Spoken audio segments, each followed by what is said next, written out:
I have a Pellenc lithium battery here. It's used on these secateurs. Connection in the back. Let's see, what is this particular one? There we go, so 43.2 volts, 3.3 amp hours. And this one doesn't work, it doesn't charge anymore. So you can see it's saying low on the bottom.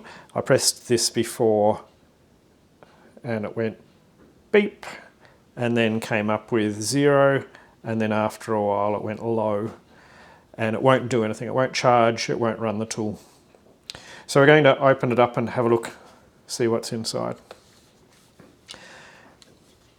To start with, what you need to do is undo these 4 Torx. I think there are T8 screws on the top. You don't need to undo this one here, the one that holds the catch on.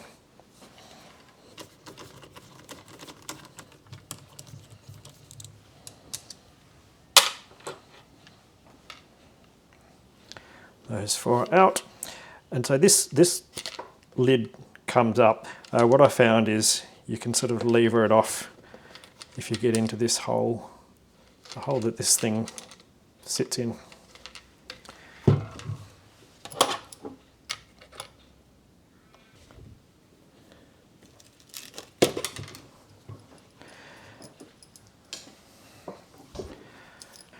What I did there was I leave it in like so with a screwdriver that fit in through that hole.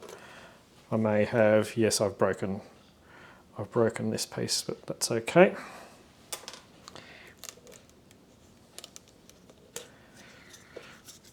So that lid has nothing on it. We can put that to one side. Inside we find, you can see the red battery cells in behind, and there's a 15 amp fuse here. We'll just remove that fuse so it's less likely that we'll short something out. And then unplug this here. And then this just slides in, so you can pull it out, the whole thing comes out.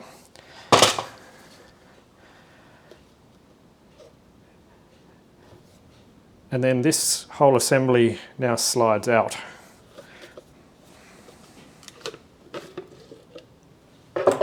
Like so.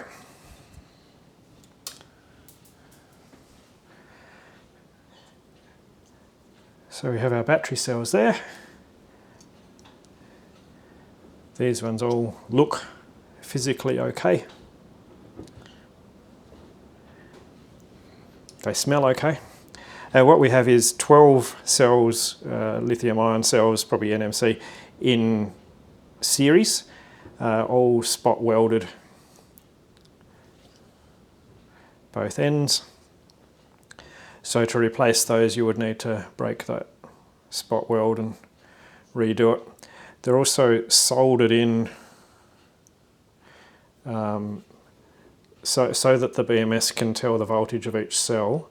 Each one's connected individually onto the board, and this is soldered in here. On some of these other batteries I've seen it's just tabs in there that you can pull out, but these ones are soldered in.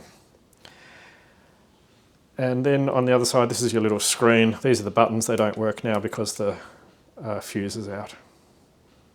In handling this, the voltage might be enough to give you a tingle.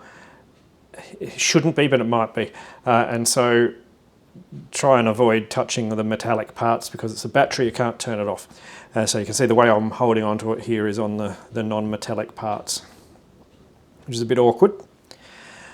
What I'm going to do now is to test the voltage of each of these cells and see if there's any bad cells and see what the voltage is in total.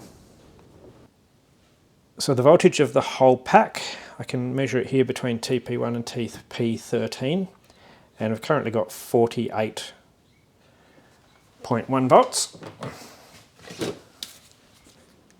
And 48.1 volts is 4 volts per cell. Which means the total voltage it was saying is low. I don't know what the low means, but individual cell, the total pack voltage is not very low. It's as if all the cells are charged. Now I'm just going to test each cell. Since they're in series, I should be able to test each one individually. And if they are all 4.0,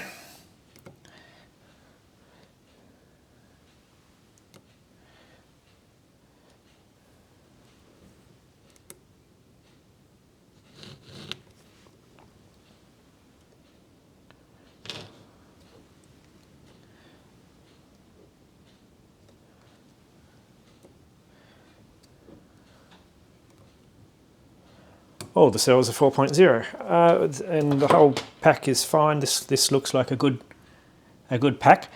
So let's go and look at it underneath the magnifying glass and see if we can see any problems. So looking under the magnifier, all I can see that might be a problem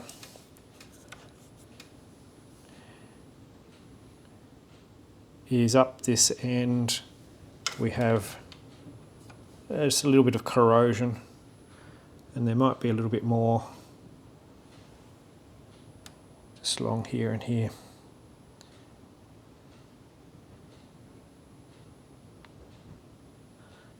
The cells themselves look really good, as far as I can tell. So what I found eventually was that one of these tabs here from the battery had just come adrift, just got a fracture in there, which makes sense, I suppose. This is carried around and moved and so on. Yeah, so soldered that one up, soldered them all back up.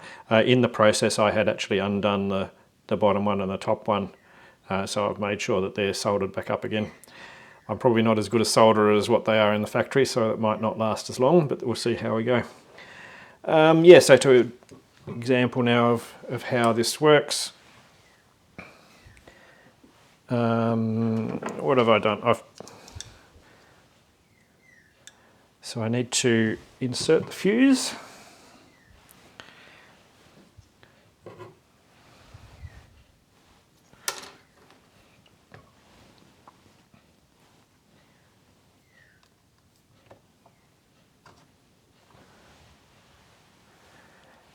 And now when I turn it on, it comes up with 0 and then 81. So 81 is percentage battery, which is good.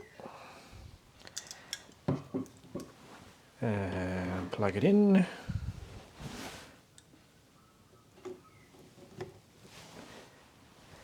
Turn it on. So this is the charger. And it looks like it's charging now. I charged it for a little while before the percentage went up a bit. There we go, it just went up to 82 then, and the voltage was slowly increasing. So I'll put this back together now and hopefully it's okay. By the way, the two that I had, what have we got here? We've got, this one is the newer one. It's got V12 written on it. That's the one that I've fixed. That was from 2017, I think. And this is the older one. This has got 15 written on it up there. So I'm assuming that the version 12 and version 15 is what these are. And I haven't been able to fix this one. I haven't been able to see what's wrong with this one. It comes up with 0, comes up with low. It's got a decent voltage in it.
82%. We're even plugged into the tool here. What do we have to do to make it go? Turn this on. Look at that.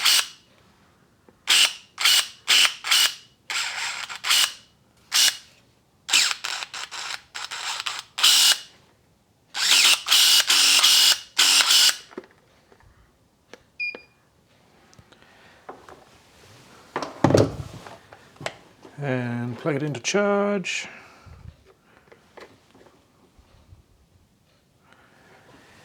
Turn it on. And it's charging. Great.